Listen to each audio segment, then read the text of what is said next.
सरल कहानियाँ। ये कहानी है राजस्थान के एक सीमली गांव की। यह कहानी उस सीमली गांव में एक भूतिया हवेली की है जो गांव के बीचों बीच थी। उस हवेली से रात में रोने की आवाज़ें आती थी। उस हवेली से रात को अजीबोगरीब रोने की आवाज़ें आती थी जो लोग उसके नाम से भी कांपते थे। चलिए चलते हैं कहानी की ओर। अगर आप इस चैनल पर नए हैं तो प्लीज़ हमारे चैनल को सब्सक्राइब करना न भूलें और बेल आइकन को ज़रूर दबाएं। यह कहानी राजस्थान के एक छोटे से गांव सीमली की है जहां लोग अपने जीवन यापन के लिए खेतों में काम करते थे।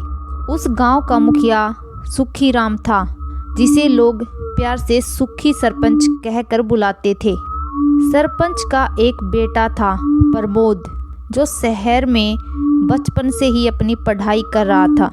गांव के लोग बहुत ही मेहनती थे और सुख दुख में एक दूसरे का साथ देते थे। एक दिन प्रमोद अपने पिताजी सुखीराम को फ़ोन करता है और कहता है कि पिताजी मेरे एग्ज़ाम ख़त्म हो गए हैं तो मैं अगले हफ्ते अपने दोस्त मयंक के साथ गांव आ रहा हूं। सुखीराम इस बात से बहुत खुश था क्योंकि वह कई सालों में अपने बेटे को देखने वाला था। एक हफ्ते के बाद प्रमोद अपने गांव आता है।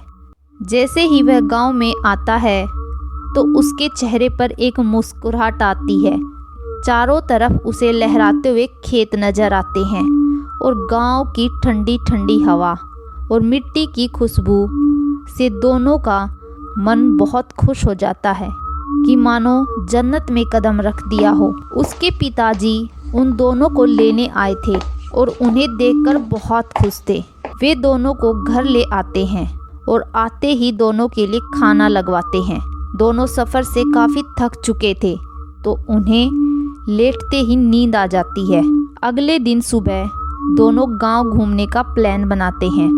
जैसे ही वह खाना खाकर घर से निकलते हैं तभी उसके पिताजी सुखीराम पीछे से आवाज़ लगाते हैं कि शाम होने से पहले घर आ जाना।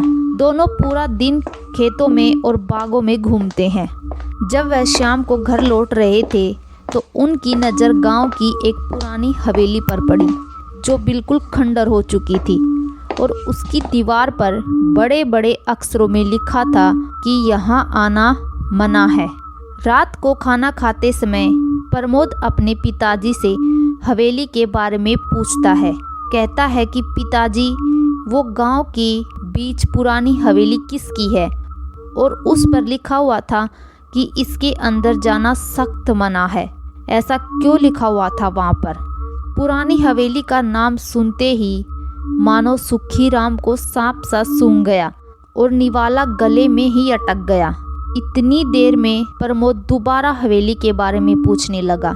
सुखीलाल खाना छोड़कर अचानक से उठा और बोला, उस पुरानी हवेली की तरफ दोबारा गए तो मेरा मरा हुआ मुंह देखोगे, और कहकर चला गया। यह बात सुनते ही प्रमोद को उस हवेली के बारे में जानने की जिज्ञासा और बढ़ गई और वह अब इसके बारे में किसी भी कीमत पर जानना चाहता था।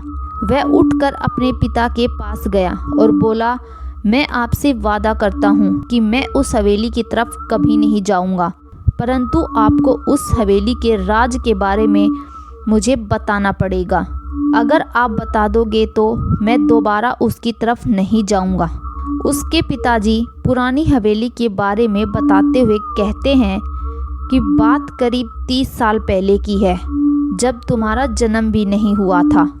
यह हवेली यहाँ के सबसे अमीर जमींदार सूरजमल की थी। सूरजमल और उसकी पत्नी शीला बहुत दयालु थे और बहुत दान पुण्य भी करते थे। उनकी कोई संतान नहीं थी इसलिए वे बहुत दुखी रहते थे। एक दिन सूरजमल दूसरी शादी कर अपनी नई पत्नी मनीषा को हवेली ले आता है।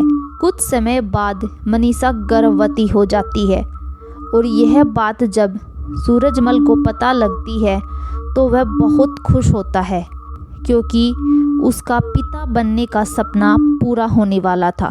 धीरे धीरे वह शीला से दूर हो गया और अपनी पत्नी मनीषा के कहने पर उसे तलाक देने का फैसला करता है। जब शीला को तलाक की बात पता चलती है तो वह हवेली के अपने कमरे में फांसी लगाकर जान दे देती है और उसी के ठीक 2 दिन बाद सूरजमल और मनीषा की भी लाश उन्हीं के कमरे से मिलती है। उस दिन के बाद हवेली से चीखने चिल्लाने और रोने की आवाज़ें आने लगी। जो भी रात के समय हवेली के पास से गुजरता उसे एक काला साया हवेली में घूमता हुआ दिखाई देता। 6 से ज़्यादा लोग जो रात के समय वहां से गुजरे उन्होंने अपनी जान गंवा दी। उसके बाद दिन प्रतिदिन गांव वालों ने एक तांत्रिक को बुलाकर उस हवेली को हमेशा के लिए बंद करवा दिया। उसके बाद से कोई मृत्यु नहीं हुई।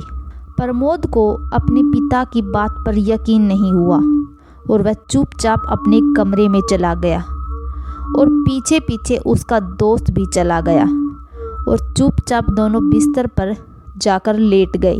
प्रमोद को अपने पिता की बातों पर विश्वास नहीं हुआ क्योंकि वह भूत प्रेतों पर विश्वास नहीं करता था। प्रमोद को रात भर नींद नहीं आई और सोचता रहा कि आखिर ऐसा क्या हुआ होगा हवेली में। अगले दिन सुबह प्रमोद मैंक से हवेली के अंदर चलने को कहता है, लेकिन मैंक उसे उसके पिताजी की बात याद दिलाते हैं कि प्रमोद हंसते हुए कहता है, तुम कब से भूतों में विश्वास करने लग गई? मैंक कहता है, मैं भूतों में विश्वास तो नहीं करता, मैं केवल तुम्हारे पिताजी की वजह से नहीं जाना चाहता। अगर तुमने फैसला कर ही लिया है तो आज रात ही चलते हैं। रात को दोनों खाना खाकर सोने की एक्टिंग करने लगे और जब सब सो जाते हैं तो दोनों चुपचाप हवेली की तरफ निकल पड़ते हैं। जब वे हवेली पर पहुंचे तो हवेली पर एक बड़ा ताला लगा था और एक लाल कपड़ा बंधा हुआ था। दोनों मिलकर उस ताले को तोड़ देते हैं और कपड़े को निकालकर फेंक देते हैं और जैसे ही वह ताला तोड़ते हैं और एक साया उनके पास से होकर गुजरता है और हल्की हल्की किसी की रोने की आवाज़ आने लगती है। जैसे जैसे वह हवेली के अंदर जा रहे थे रोने की आवाज़ तेज होती जा रही थी। अचानक उन्हें एक साया दिखा कमरे में जाता हुआ और वो उसके पीछे चल दिए। जैसे ही वह कमरे के अंदर घुसे उन्हें एक रोती हुई महिला दिखी एक कोने में। वे धीरे धीरे उसकी तरफ बढ़ने लगे। जैसे ही वे उसके पास पहुंचे उसे देखकर दोनों के होश उड़ गए। उसका चेहरा नीला पड़ चुका था, आंखों से खून टपक रहा था और कीड़े उसके चेहरे को नोच रहे थे। वो बार बार छत की तरफ इशारा कर रही थी। जैसे ही उन्होंने छत पर देखा उन्हें पंखे पर लटकती हुई लाश दिखाई दी। यह दृश्य देखते ही मयंक वही बेहोश हो गया और प्रमोद भागने लगा, लेकिन अचानक कमरे का दरवाज़ा बंद हो गया। प्रमोद जोर जोर से चीखने चिल्लाने लगा, लेकिन उसकी चीख सुनने के लिए वहाँ कोई नहीं था। वह बार बार दरवाज़ा पीटता रहा और कह रहा था, छोड़ दो मुझे, मैंने क्या बिगाड़ा है तुम्हारा। वह चुड़ैल प्रमोद के शरीर को नोचने लगती है। एक तरफ जब सुखीलाल कमरे में देखता है कि प्रमोद और मयंक नहीं है तो वह बहुत डर जाता है और गांव वालों को लेकर हवेली के पास पहुंच जाता है। कुछ ही समय में सुखीमल गांव वालों के साथ मसाल लेकर हवेली के बाहर आ जाते हैं और अंदर घुसने लगते हैं। तभी प्रमोद का शरीर खून से लथपथ उनके सामने आ गिरता है, जिसे देखकर सुखीराम वहीं बेहोश हो गया। लोग मयंक की तलाश में हवेली के अंदर घुसे और एक कमरे में मयंक बेहोश हालत में मिला। वे उसे उठाकर जल्दी से हवेली के बाहर ले आए। कुछ ही समय में उसको होश आ गया और प्रमोद की लाश देखकर जोर जोर से रोने लगा। गांव वाले अगले दिन फिर से तांत्रिक को बुलाकर हवेली को हमेशा के लिए बंद करवा देते हैं आज भी मयंक को वह मंजर आंखों के सामने नजर आता है और उसे बहुत अफसोस होता है कि काश वह हवेली में जाने के लिए मना कर देता तो आज प्रमोद जिंदा होता।